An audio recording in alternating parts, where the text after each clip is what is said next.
The latest on the race to vaccinate more than 112 million doses here in the U.S., 20% of the population. But now we are also learning that some vaccination sites have temporarily shut down after a small number of people reported adverse reactions to the Johnson & Johnson shot. Whit Johnson is at a vaccination center here in Manhattan. Good morning, Whit.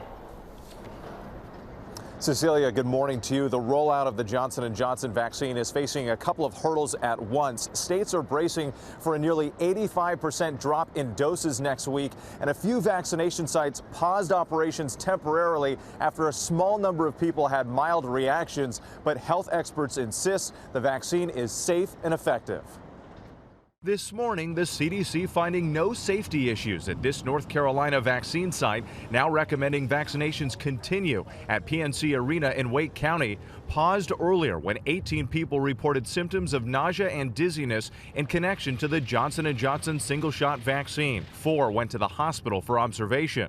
And according to officials, vaccinations paused out of an abundance of caution after a handful of people at UNC Chapel Hill reported feeling faint or lightheaded. None hospitalized. Just a day before, a vaccination site in Colorado also halted temporarily after 11 people out of 1,700 who got shots that day had mild reactions. 2 went to the hospital for observation and were released the same day. The other 9 were given juice and water. People are asked to stay 15 to 30 minutes after vaccination to be observed, and all of these occurrences were in that period of time.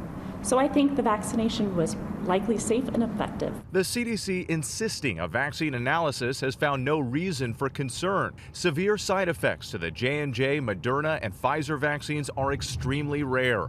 Serious reactions like anaphylaxis happening in just 2 to 5 out of every million people vaccinated in the U.S. The pace of vaccinations ramping up, but doctors warning many young, unvaccinated Americans are still at risk and contributing to the spread of the disease. Young kids, particularly those 8th grade and younger, really are spreading this virus like we haven't seen before.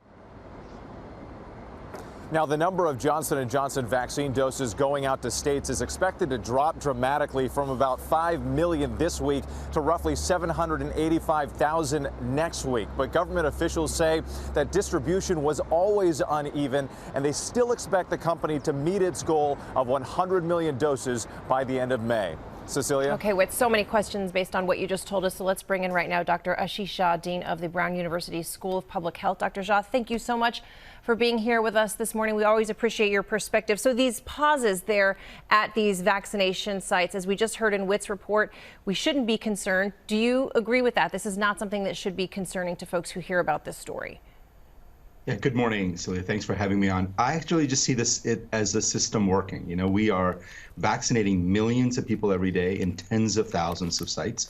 You're going to have things like this, and I think it's great that they took a pause, made sure everybody was okay, and resuming after that investigation. We want to do this very carefully, and I think things are going actually much better than I expected. I'm not worried at all, and I think it is good to observe these things and make sure nothing serious is going on. I think a lot of people will be comforted to hear you say those words right there. So a lot of folks are getting their vaccines. I assume a lot of folks are probably heading out today and this weekend to get those vaccines. Walk us through what the potential side effects are, because there are, as there are with any vaccine, potential side effects. And what are the side effects that potentially we should be worried about? Yeah, absolutely. So yeah, every vaccine, every medicine we take has side effects. There's nothing in the world has no side effects at all. What I expect people to have, and what we've seen from clinical trials, is most people get a sore arm. Starts about 8-12 hours after the vaccination and can last for a couple of days. That's pretty common. We do see, especially after the second shot, for about 24 hours, people can have chills. Some people have low-grade fevers, body aches. That's just your immune system really revved up after the second shot. This stuff varies. Most people do very, very well.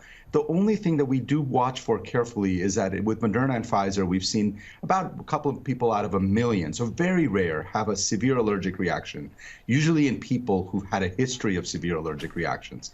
So we just observe for that and make sure that people aren't suffering from that. But otherwise, these vaccines are incredibly safe. And Dr. Jha, just really quickly, we feel like we're turning the corner here. Is there anything that concerns you with where we are right now, whether it's the surges or these variants?